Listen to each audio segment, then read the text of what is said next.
Iron metabolism, এই টপিকটা নিয়ে আমরা আলোচনা করব। অ্যাকচুয়ালি আমরা জানি যে আমাদের টোটাল যে বডি আয়রন, টোটাল বডিতে আয়রনের যে পরিমাণ সেটা হচ্ছে 4 থেকে 5 গ্রামের মতো হয়ে থাকে একজন অ্যাডাল্ট পার্সন। সাধারণত আমরা বলতে পারি একজন অ্যাডাল্ট মেল, কারণ ফিমেলদের ক্ষেত্রে অনেকের আয়রন কিন্তু কম থাকে, এর থেকে অনেক কম থাকবে। কারণ কি? কারণ হচ্ছে ফিমেল যারা অ্যাডাল্ট বা রিপ্রোডাক্টিভ এজে থাকে তাদের কিন্তু মেনস্ট্রুয়েশন হয়, এবং মেনস্ট্রুয়াল যে ব্লিডিং হয়, মেনস্ট্রুয়াল ব্লিডিংয়ের কারণে আরবিসি বা ব্লাড সেলসগুলা নষ্ট হয়ে যায় বেশি, এবং সেখানেই তো আয়রন থাকে, আয়রন লস হয়ে যায় বেশি। আয়রন লসের অনেক জায়গা থাকে, এজন্য কম থাকে। পাশাপাশি দেখা যায় যে প্রেগনেন্ট ওম্যান বা ল্যাকটেটিং ওম্যান তাদের ক্ষেত্রে আয়রন কিন্তু কম থাকে, এবং অনেক কম থাকে, রাইট? সো এই জন্য আমরা একজন আইডিয়াল অ্যাডাল্ট মেল যদি বলি, তাহলে তার ক্ষেত্রে 4 থেকে 5 গ্রাম আয়রন কিন্তু আমরা নর্মালি পায়ে থাকি। এটা গেল টোটাল বডি আয়রন। এখন এই আয়রন দুইটা ফর্মে থাকে নর্মালি। একটা হচ্ছে ফেরাস ফর্ম। তো ফেরাস যে ফর্মটা, এটা হচ্ছে ওয়েল অ্যাবজর্বেবল ফর্ম, অর্থাৎ মানে ইন্টেস্টাইন থেকে সাধারণত আয়রনের যে অ্যাবজর্পশন হয় সেটা কই থেকে হয়? সেটা হয় আপার ইন্টেস্টাইন বা মেইনলি ডিওডেনাম থেকে। সো এই ডিওডেনাম থেকে হচ্ছে আমরা যখন আয়রন খাওয়ার পরে সেটা স্টোমাকে গেল, স্টোমাক থেকে সেটা স্টোমাক বা পাকস্থলী থেকে সেটা পরবর্তীতে ইন্টেস্টাইন বা ইন্টেস্টাইনের যে আপার পার্ট ডিওডেনামে গেল, এবং সেখান থেকে মিললে এটা ব্লাডে চলে যায়। তো এই যে ডিওডেনাম থেকে ব্লাডে চলে যায়, এই যে অ্যাবজর্পশন হয়, এই অ্যাবজর্পশন কিন্তু ভালো হয় হচ্ছে এই ফেরাস ফর্মের, বাট ফেরিক ফর্ম কিন্তু ভালো অ্যাবজর্পশন হয় না। সো এই জন্য আমরা এখানে দুইটা টার্ম মনে রাখবো যে অ্যাকচুয়ালি আমরা যত আয়রন খাই সেটা দুই ধরনের হয়ে থাকে। একটা হচ্ছে হিম আয়রন, কি আয়রন বললাম? একটা হচ্ছে হিম আয়রন, আর একটা হচ্ছে নন হিম আয়রন। সো এই দুই ধরনের আয়রন নর্মালি আমরা পেয়ে থাকি, হিম আয়রন, নন হিম আয়রন। তো হিম আয়রনটা একটু সুপিরিয়র। কেন সুপিরিয়র আমি বলতেছি। এটা সাধারণত আমাদের যে মিট বা মাংস আমরা খাই, ফিশ খাই, যেগুলাতে আমাদের মেনলি ব্লাড থাকে, অর্থাৎ এগুলোতে তো ব্লাড থাকে, রাইট? ব্লাড থাকে বা মাসেল থাকে।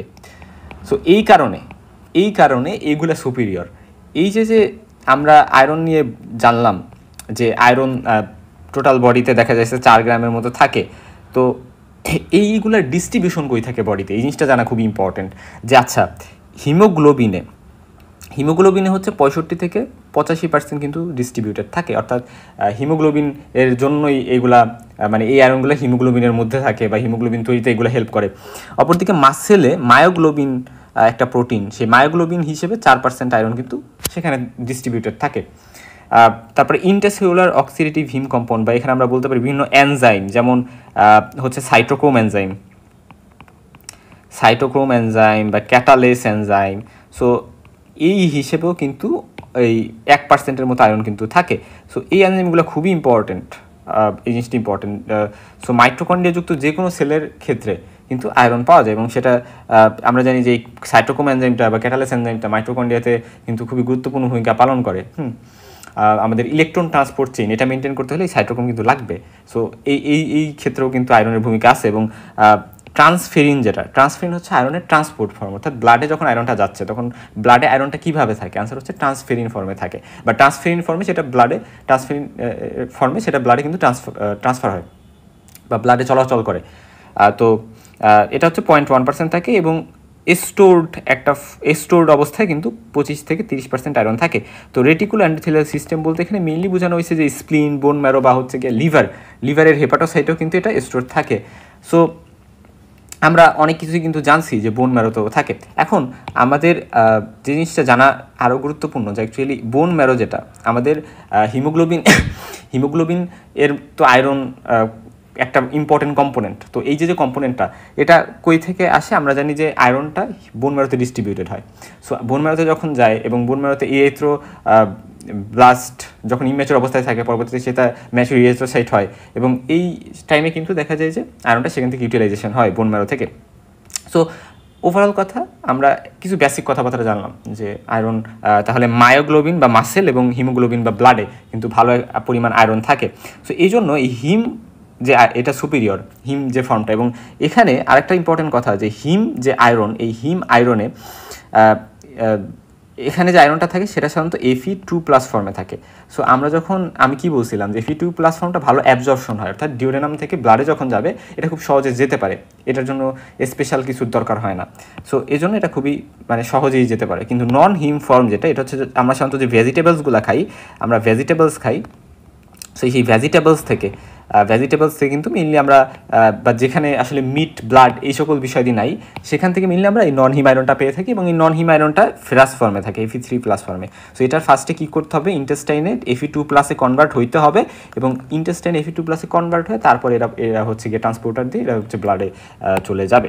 সো এই জিনিসগুলো কিন্তু খুবই ইম্পর্টেন্ট। হ্যাঁ, আচ্ছা, এখন আমরা একটু যে জিনিসটা কল্পনা করবো, আমি বললাম যে আপার পার্ট অফ ইন্টেস্টাইন, এখানে হচ্ছে মেইনলি এই যে আয়রনের অ্যাবজর্পশনের বিষয়গুলো ঘটে। সো এই জিনিসটা আমরা যদি একটু বড় করে দেখি, আমরা জানি এটা যদি ডিওডেনাম হয়, তাহলে ডিওডেনামে এখানে অনেকগুলো লাইনিং এপিথেলিয়াল সেল থাকে, এখানে সেল থাকে, রাইট? তো এগুলো এখানে অনেকগুলো সেল আমি কিন্তু পাবো। তো এখন আমি এখানে এরকম একটা সেলই আমি এখানে খুব বড় করে দেখাচ্ছি, যে এখানের সেলটা এই যে খুবই বড়। আমরা যখন আয়রন খাইলাম, আয়রন খাওয়ার পরে আমি ধরলাম এটা হচ্ছে হিম আয়রন, অর্থাৎ Fe2+ ফর্মে আসে। সো এটা যখন Fe2+ ফর্মে আসে, এখানে একটা ট্রান্সপোর্টার থাকে, যেটাকে এই ট্রান্সপোর্টার আমরা নাম দিই কি ট্রান্সপোর্টার, এই ট্রান্সপোর্টারটা আমরা নাম দিই DMT1 ট্রান্সপোর্টার, DMT1। সো এই DMT1 যে ট্রান্সপোর্টার, এটাকে আমরা বলি ডাইভ্যালেন্ট, যেহেতু Fe2+, যেহেতু 2+ আয়নযুক্ত জিনিসকে ট্রান্সপোর্ট করতেছে, সেই জন্য ডাইভ্যালেন্ট। এম মানে হচ্ছে মেটাল, যেহেতু Fe একটা মেটাল, আয়রন একটা metal, so divalent metal transporter 1, এটা দিয়ে হচ্ছে মেইনলি এই Fe2+টা চলে যাবে। কোথায় চলে গেল? আমাদের যে ডিওডেনামের যে সেল আছে, লাইনিং যে সেলগুলা, ঠিক আছে? সো এখানে কিন্তু চলে যাবে। তো এই সেলের আমি যদি একটু বলার ট্রাই করি, এই যে প্রান্তটা, এটাকে আমরা বলেছি লুমিনাল সাইট, লুমিনাল সাইট, আর এই যে সাইটটা, এটাকে বলি হচ্ছে আমরা কি সাইট, ব্যাজোল্যাটারাল সাইট। আচ্ছা, যাক, এই জিনিসগুলো আসলে আমাদের এখন অত লাগবে না, জাস্ট আমরা জানলাম যে আয়রনটা এই DMT1 দিয়ে এখানে চলে আসলো Fe2+টা। তো এখানে চলে আসার পরে এটা হচ্ছে আবার Fe3+ কনভার্ট হবে এই ইন্টেস্টিনাল সেলের মধ্যে, এবং Fe3+ কনভার্ট হয়ে পরবর্তীতে ফেরিটিন হিসেবে এখানে জমা থাকবে, ফেরিটিন। সো ফেরিটিন হিসেবে জমা থাকবে, এবং এই ফেরিটিনটা যখন আমি ধরলাম এটা হচ্ছে সার্কুলেশন, অর্থাৎ ব্লাড। তো যখন এই ফেরিটিনটা যখন ব্লাডে যখন দরকার, মানে ব্লাডে আয়রন এখন দরকার, আচ্ছা ব্লাডে আয়রন কিছুটা কম আছে, এখন আমার আয়রন দরকার, তখন এই ফেরিটিন বা স্টোরড ফর্মটা কী করবে, এখানে আয়রন সাপ্লাই দিবে, ঠিক আছে? সো এখানে হচ্ছে ফেটোপোরটিন নামে একটা ট্রান্সপোর্টার টাইপের থাকে বা একটা প্রোটিন টাইপের থাকে, যেটা থেকে মেইনলি, যেটার সহযোগিতায় এরা হচ্ছে গিয়ে এখান থেকে বেরোয় ব্লাডে চলে যায়।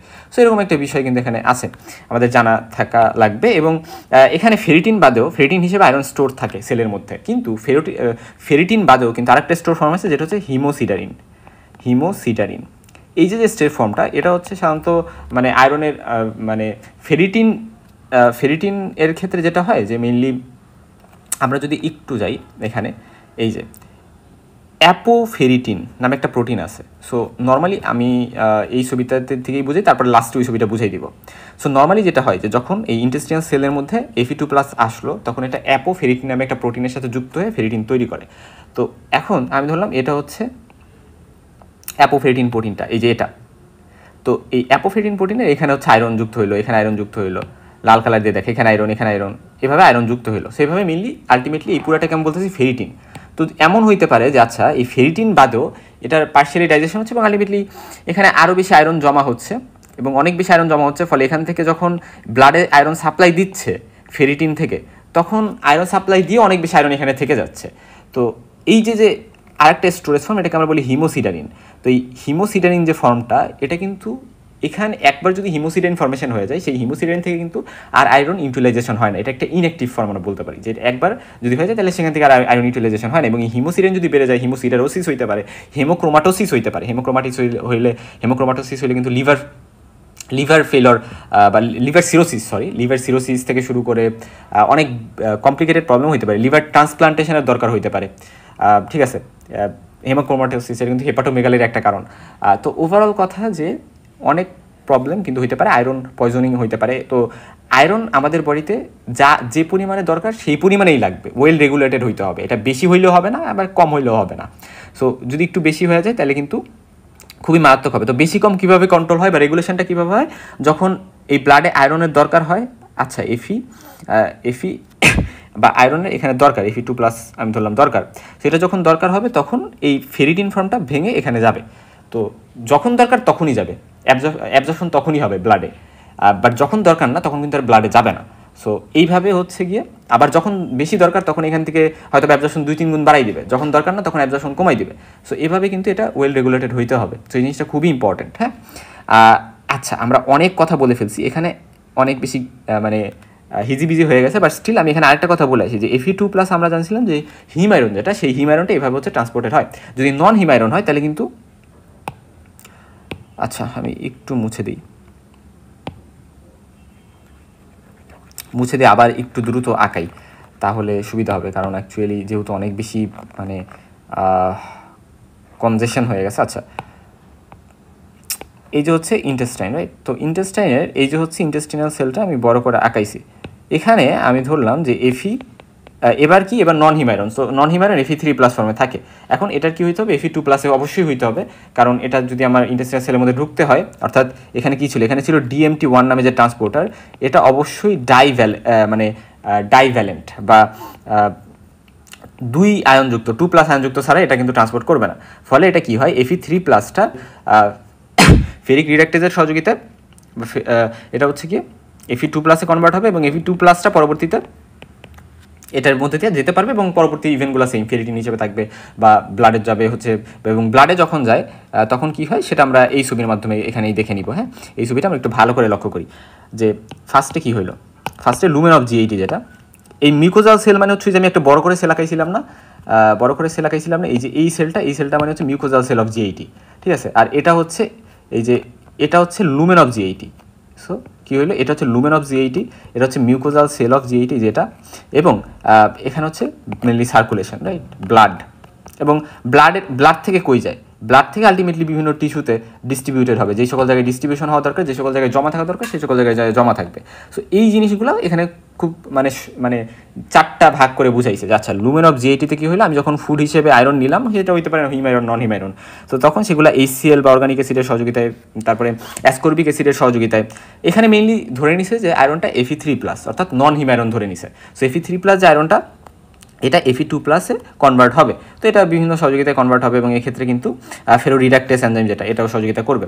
তো এটা সহযোগিতা করার পরে এটা হচ্ছে মানে বিভিন্ন, অর্থাৎ ভিটামিন সি, HCl, তারপরে ফেরো রিডাক্টেস, এগুলো সহযোগিতায় এটা হচ্ছে Fe2+ হইলো। তো Fe2+টা এখানে ডাইভ্যালেন্ট মেটালিক যে ট্রান্সপোর্টার 1 আছে DMT1, সেই DMT1-এর সহযোগিতায় কই ঢুকলো, এই যে আমাদের মিউকোজাল সেল অফ G80-তে ঢুকার পরে Fe2+, যেটা Fe2+টা ফেরো অক্সিডেস এর সহযোগিতায় Fe3+ হয়। কেন Fe3+ হইল Fe2+টা, মানে ব্যাপারটা হচ্ছে Fe2 মানে এক লেয়ার থেকে আরেক লেয়ারে যাইতে, অর্থাৎ লুমেন থেকে মিউকোজাল সেলে যাইতে এটার Fe2+ হওয়া লাগছে।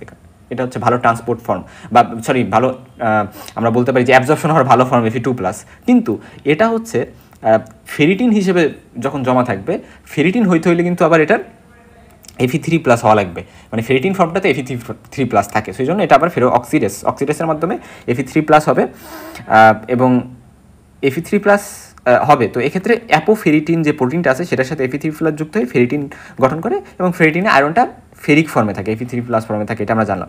তো এখন যেহেতু এটার আবার আরেকটা লেয়ারে যাইতে হবে, কই যাইতে হবে, যে ব্লাড এর যে অ্যান্ডোথেলিয়াম থাকে, ব্লাডের যে লেয়ার, সেলের যে ব্লাড ভেসেলসের যে লেয়ার থাকে সেটা ভেদ করে আবার ব্লাডের মধ্যে যাইতে হবে। সো যেহেতু ব্লাড ভেসেলের এখানে লেয়ার আছে এবং এখানেও সেল আছে, সো আলটিমেটলি এগুলো ভেদ করে যেহেতু যাইতে হবে, তাই এগুলো ভেদ করতে হলে আবারও এটার ফেরাস ফর্মে হইতে হবে, এবং ফেরাস ফর্ম যখন Fe2+ হইতে হয় তখন আমরা মনে রাখবো যে রিডিউস হয়েছে, Fe3+ থেকে 2 হয়েছে, তার মানে কি রিডাক্টেস এনজাইম এখানে লাগবে, মানে কমে গেছে, Fe3+ ছিল 3 থেকে 2 হয়েছে, মানে রিডাক্টেস। আচ্ছা, তো এটা এবার হচ্ছে ব্লাডে চলে আসলো। তো ব্লাডে বা প্লাজমাতে আসার পরে এরা হচ্ছে ফেরো অক্সিডেসের সহযোগিতায় আবার এরা হচ্ছে কনভার্ট হলে Fe3+। তো এক্ষেত্রে সেলুলোপ্লাজমিনও ভূমিকা রাখতে পারে। সেলুলোপ্লাজমিন হচ্ছে কপার ট্রান্সপোর্ট করে আমরা জানি ব্লাডে। আচ্ছা, তো Fe3+টা আবার ট্রান্সফেরিন, যেটা ওই যে আমি বলছিলাম না, ব্লাডে হচ্ছে ট্রান্সফেরিন ফর্মে মেনলি এটা ব্লাডে চলাচল করে। সো Fe3+টা অ্যাপোট্রান্সফেরিনের সাথে যুক্ত হয়ে এই ট্রান্সফেরিন ফর্মটা তৈরি করে, এবং এটা ব্লাডে ট্রান্সফেরিন হিসেবেই থাকবে। তো এই ট্রান্সফেরিনটা পরবর্তীতে কিন্তু যে আমাদের বিভিন্ন টিস্যুস আছে যেমন লিভারে বা হচ্ছে বোন ম্যারোতে, এই সকল জায়গায় কিন্তু এগুলো দিয়ে দেবে। তো বা মায়োগ্লোবিন হিসেবে মাসেলে বা আদার টিস্যুসে সো দিবে। তো এখন কথা হচ্ছে যে লিভারে হচ্ছে ফেরিটিন হিসেবে বা হেমোসিডেরিন হিসেবে জমা থাকতে পারে, মানে লিভার যে সেলগুলো আছে হেপাটোসাইট আছে ওইখানে ফেরিটিন বা হেমোসিডেরিন হিসেবে জমা থাকতে পারে। বোন ম্যারোতে হিমোগ্লোবিন হিসেবে জমা থাকবে। আবার দেখো ভিডিওটা আবার পজ করে ব্যাকে যাও, ব্যাকে যা আবার দেখো যদি না বুঝে থাকো। আমি ট্রাই করছি সহজভাবে বোঝানোর। হ্যাঁ, এটা হচ্ছে ওভারঅল অ্যাবজর্পশন, ট্রান্সপোর্ট বা মেটাবলিজমের যে পুরো প্রসেসটা সেটাই এইটা। হ্যাঁ, যে আয়রনটা কীভাবে অ্যাকচুয়ালি কাজ করে। তো এই যে আমি কি বলছিলাম যে অ্যাকচুয়ালি আমাদের যে ডায়েটারি আয়রন সেটা দুইটা ফর্মে থাকে, হিম ফর্ম, নন হিম ফর্ম। তো এই হিম ফর্ম হচ্ছে ফিশ, মিট, চিকেন এগুলাতে থাকে এবং এটা ইজিলি অ্যাবজর্ব হয় ইন্টেস্টাইনে। আর নন হিমটা হচ্ছে এটা কিন্তু হচ্ছে আমাদের গ্রেইনস বা সিরিয়ালস এ সকল, অর্থাৎ বিভিন্ন ভেজিটেবলস, গ্রেইন, সিরিয়ালস, শস্য দানাতে থাকে এবং এটা ইজিলি অ্যাবজর্ব হয় না যেহেতু এটা ফেরিক ফর্মে থাকে। আচ্ছা, সো এই জিনিসগুলো এখানে লেখা আছে। তো এই জন্য এখানে কী বলছে যে এই যে প্রোডাক্টসগুলো এগুলোকে ইনরিচ করা হয়, ফোর্টিফাই করা হয় আয়রন দিয়ে, যাতে এটা গুড ডায়েটারি সোর্স হয় চিলড্রেন ওমেনদের জন্য, যাদের জন্য আয়রন দরকার। হ্যাঁ, বেশি আয়রন দরকার তাদের ক্ষেত্রে আয়রন এগুলোর সাথে অ্যাড করা হয়, অ্যাড করে ফর্টিফাই করা হয়। ফর্টিফিকেশন এটা আমরা পরবর্তীতে কমিউনিটি মেডিসিনে পড়বো। ফর্টিফিকেশন কি, হোয়াট ইজ ফুড ফর্টিফিকেশন, মানে ফুডকে ইনরিচ করা হচ্ছে, কোনো একটা জিনিস যোগ করে এখানে আয়রন যোগ করা হচ্ছে। আচ্ছা, ঠিক আছে। এখন হচ্ছে যে আমরা ইম্পর্টেন্স অফ আয়রন কি, আয়রন কিন্তু এসেনশিয়াল একটা মিনারেল এবং এটা কিন্তু প্রোটিনের একটা ইম্পর্টেন্ট কম্পোনেন্ট, যেমন হিমোগ্লোবিন একটা ইম্পর্টেন্ট কম্পোনেন্ট এবং এটা অক্সিজেন ট্রান্সপোর্টে ভূমিকা পালন করে এবং এটা হিমোগ্লোবিন ফর্মেশনে, মায়োগ্লোবিন ফর্মেশনে গুরুত্বপূর্ণ ভূমিকা পালন করে। তার পাশাপাশি কিছু বিভিন্ন এনজাইম যেমন সাইটোক্রোম অক্সিডেজ, পারঅক্সিডেজ, ক্যাটালেস, এই সকল এনজাইমের কিন্তু একটি গুরুত্বপূর্ণ কম্পোনেন্ট। আর ঠিক আছে, এখন আমরা চলে যাচ্ছি, আমি যে কথাগুলো বলছি সেই কথাগুলোই এখানে লেখা আছে। হ্যাঁ, সো এই কথাগুলো আমি আর পড়বো না, এই জন্য যেহেতু যে কথাগুলো বলে ফেলছি সেগুলো এখানে লেখা আছে। জাস্ট এখানে তোমরা স্ক্রিনশট নিয়ে এটা পড়ে নিবা, ঠিক আছে? আচ্ছা, তারপর হচ্ছে স্টোরেজ অফ আয়রন। তো আয়রন স্টোর থাকে লার্জ কোয়ান্টিটিতে রেটিকুলো এন্ডোথেলিয়াল সেলস বা লিভার হেপাটোসাইট, অর্থাৎ স্প্লিন, বোন ম্যারো, তারপর হচ্ছে হেপাটোসাইট বা লিভারের সেলে, এবং এটা আদার সেলসও স্মল কোয়ান্টিটিতে থাকতে পারে যেমন মাসেল সেলে বা মায়োগ্লোবিন হিসেবে থাকে। এবং সাইটোপ্লাজম অফ দ্য সেল, এখানে কিন্তু আয়রন ফেরিটিন হিসেবে থাকে। স্মল কোয়ান্টিটি অফ আয়রন কিন্তু হিমোসিডেরিন হিসেবেও থাকে। আচ্ছা, এখন কথা হচ্ছে লস অফ আয়রন। আমি বলছিলাম যে ফিমেলে আয়রন লস কিন্তু বেশি হয়, কারণ ব্লিডিংয়ের মাধ্যমে। মিলসে সাধারণত 1 মিলিগ্রাম আয়রন এভরিডে এক্সক্রিটেড হয় ফিসিসের মাধ্যমে, কিন্তু ফিমেলে iron loss is very much, কারণ মেনস্ট্রুয়েশনের জন্য। এবং আচ্ছা, আমরা কি জানি যে 1 গ্রাম হিমোগ্লোবিন, অর্থাৎ 1 গ্রাম হিমোগ্লোবিন কিন্তু 3.34 মিলিগ্রাম আয়রন কন্টেইন করে। তাহলে আমরা যদি 100 ml ব্লাডের কথা চিন্তা করি, তাহলে 100 ml ব্লাডে 15 গ্রাম হিমোগ্লোবিন থাকবে এবং 50 মিলিগ্রাম আয়রন থাকবে, ঠিক আছে? তাহলে 100 মিলিলিটার ব্লাড যদি লস হয় বডি থেকে, তাহলে কিন্তু 50 মিলিগ্রাম আয়রন লস হয়েছে। তার মানে কি, ফিমেলে প্রচুর আয়রন লস হচ্ছে, চিন্তা করো জাস্ট। আর মেলে কিন্তু মাত্র 1 মিলিগ্রাম দেখা যায় ফিসিস দিয়ে পাস করে।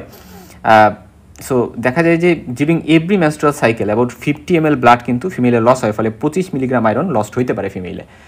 এই জিনিসটা ইম্পর্টেন্ট, এবং এই জন্য ফিমেলে সবসময় আয়রন কন্টেন্ট কম থাকে এবং আয়রন বিভিন্ন হেমোরেজ বা ব্লাড ডোনেশন এই সময় কিন্তু আয়রন লস হয়। যদি 450 ml ব্লাড হচ্ছে ডোনেট করা হয়, তাহলে অ্যাবাউট 225 মিলিগ্রাম আয়রন কিন্তু লস্ট হয়। সো এভাবে কিন্তু আমরা ক্যালকুলেট করে বের করতে পারি যে অ্যাকচুয়ালি কতটুকু আয়রন কার লস হচ্ছে। এখানে কিছু ফ্যাক্টর যেগুলো আয়রন অ্যাবজর্পশনকে ইনক্রিজ করতে পারে। হ্যাঁ, যেমন হচ্ছে iron is mainly absorb in the ferrous form, Fe2+ ফর্মে। Fe2+ ফর্মে মেইনলি আয়রন অ্যাবজর্ব হয়। তো অ্যাসকর্বিক অ্যাসিড বা ভিটামিন সি, তারপরে সিস্টিন যে একটা অ্যামাইনো অ্যাসিড, এগুলা হচ্ছে আমাদের ফেরিক ফর্মকে ফেরাস ফর্মে কনভার্ট করতে সহযোগিতা করে। ওই যে আমরা পড়ছিলাম যে সেখানে কিন্তু অ্যাসকর্বিক অ্যাসিড, সিস্টিন এগুলো সহযোগিতা করে। সো আলটিমেটলি এগুলো কিন্তু আমাদের অ্যাবজর্পশন বাড়াবে, এই ফ্যাক্টরগুলো। তারপরে সিস্টাটিন সি বা ACL এগুলোও কিন্তু আমাদের ফেরাস ফর্ম তৈরি করতে সহযোগিতা করে, এই জন্য এটা ফেভার করে। আয়রন ডিফিসিয়েন্সি স্টেটে আয়রন যখন ডিফিসিয়েন্সি হয়েছে, ব্লাডে আয়রন কমে গেছে, তখন আমি বলছিলাম যে ফেরিটিন যে আয়রনগুলো আছে এগুলো তখন কী করবে, আয়রন সাপ্লাই দিবে ব্লাডে। এই জন্য কী হবে, অ্যাবজর্পশন 2 থেকে 10 টাইমস কিন্তু বেড়ে যায়। আচ্ছা, এখন কিছু ফ্যাক্টর আছে যেগুলো আয়রন অ্যাবজর্পশন ডিক্রিজ করে, যেমন ফাইটেটস, ফসফেটস, এগুলা ডিক্রিজ করে আয়রন অ্যাবজর্পশন, এই কম্পাউন্ডসগুলো। অ্যাকোলোরোহাইড্রিয়া। এই যে টার্মটা, এটা মানে কি? এটা মানে হচ্ছে HCl কমে গেছে বা HCl সিক্রেশন কমে গেছে, অর্থাৎ deficiency of HCl results in impaired conversion of ferric form to iron to ferrous form. অর্থাৎ যখন এই কন্ডিশনটা হচ্ছে, অ্যাকোলোরোহাইড্রিয়া হচ্ছে, স্টোমাক থেকে HCl সিক্রেশন হচ্ছে না, ফলে ফেরিক ফর্মটা ফেরাস ফর্মে কনভার্ট হতে পারতেছে না নন হিম আয়রনের। এই জিনিসটা ইম্পর্টেন্ট। পাশাপাশি গ্যাস্ট্রোইন্টেস্টাইনাল বিভিন্ন ডিজিজে, হ্যাঁ, যেমন বিভিন্ন সিলিয়াক ডিজিজ অথবা বিভিন্ন গ্যাস্ট্রোইন্টেস্টাইনাল যে সিনড্রোমগুলো আছে, ম্যালঅবজর্পশন সিনড্রোম, সেগুলোর বিভিন্ন কারণে আয়রন অ্যাবজর্পশন ডিক্রিজ হইতে পারে।